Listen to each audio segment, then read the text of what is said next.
अंधेरे में रास्ता बनाना मुश्किल होता है, तूफान में दीपक जलाना मुश्किल होता है। दोस्ती किसी से भी कर लेना, मगर इसे निभाना थोड़ा मुश्किल होता है। उत्तर प्रदेश में तमाम अटकलों के बीच सपा और कांग्रेस में बना संशय समाप्त हो गया है और 17 सीटों पर कांग्रेस मान गई है और आगामी लोकसभा चुनाव को लेकर सपा कांग्रेस में गठबंधन हो गया है। बता दें कि कांग्रेस को गठबंधन के तहत मिली 17 सीटों में अमेठी और रायबरेली में उम्मीदवार के नाम पर अभी भी संशय बना हुआ है। इन दोनों सीटों से राहुल या प्रियंका मैदान में आएंगे या कोई नया नाम सामने आएगा, इस पर सभी की निगाहें लगी हुई हैं। वहीं 17 में से 9 सीटों पर उम्मीदवारों के नाम करीब करीब तय हैं। बस संसदीय बोर्ड की बैठक में घोषणा होना बाकी है। बता दें कि कांग्रेस ने गठबंधन घोषित होने से पहले 30 सीटों के लिए उम्मीदवारों की सूची तैयार की थी, लेकिन गठबंधन में कांग्रेस को 17 सीटें मिली हैं। जानकारी के मुताबिक कांग्रेस ने वाराणसी से प्रदेश अध्यक्ष अजय राय को फिर से उम्मीदवार बनाने का मन बना लिया है। वह पहले भी प्रधानमंत्री नरेंद्र मोदी के खिलाफ चुनाव लड़ चुके हैं। 2019 के चुनाव में उन्हें 14.44% वोट मिले थे।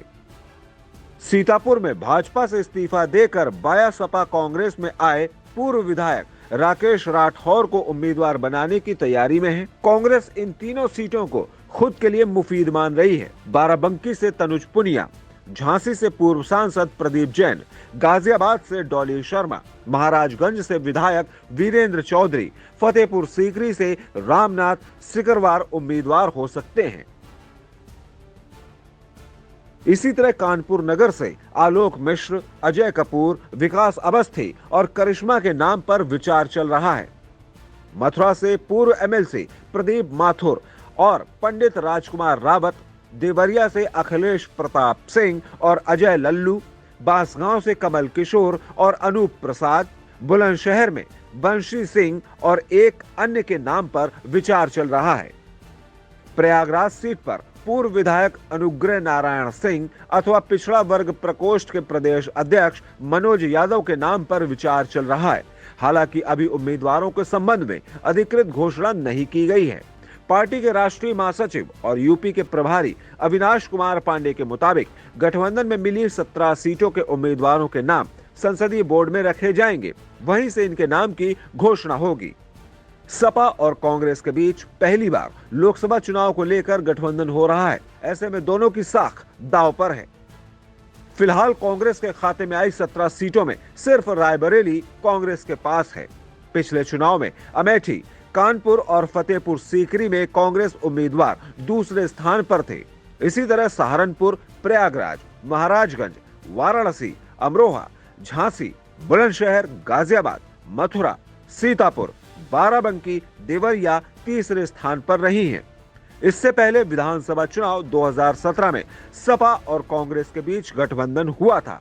तब यह गठबंधन करिश्मा नहीं दिखा पाया था। वहीं इस बार यह गठबंधन क्या करिश्मा दिखा पाता है, ये तो आने वाला वक्त तय करेगा। Special desk, GMD news.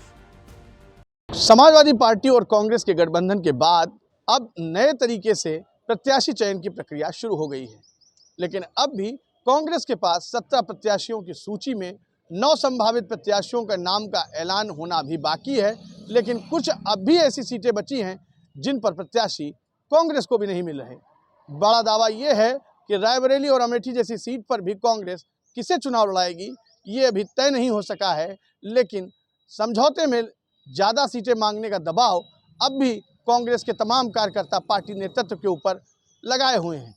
देखना ये होगा कि समाजवादी पार्टी के साथ गठबंधन के बाद कांग्रेस कितनी सीटों पर गुल खिला सकती है और कांग्रेस की स्थिति वर्तमान में उत्तर प्रदेश में एक सीट पर अभी जो बनी हुई है वो आने वाले चुनाव के बाद क्या होगी। समाजवादी पार्टी का साथ न्याय यात्रा में लेना बहुत अहम माना जा रहा है। इसीलिए कल ही अजय राय समाजवादी पार्टी के दफ्तर पहुंचे और उन्होंने अखिलेश यादव को निमंत्रण भी दिया। लेकिन इंतज़ार इस बात का है कि कब अखिलेश यादव दोनों ही बड़े नेताओं के साथ मंच साझा करेंगे और एक संदेश देने की कोशिश करेंगे कि आने वाले गठबंधन, इंडिया गठबंधन को वाकई में अब दोनों लोगों का साथ रास आने लगा है। कैमरा पर्सन शुभम उपाध्याय के साथ मैं विजय त्रिपाठी, जीएमडी न्यूज़, लखनऊ।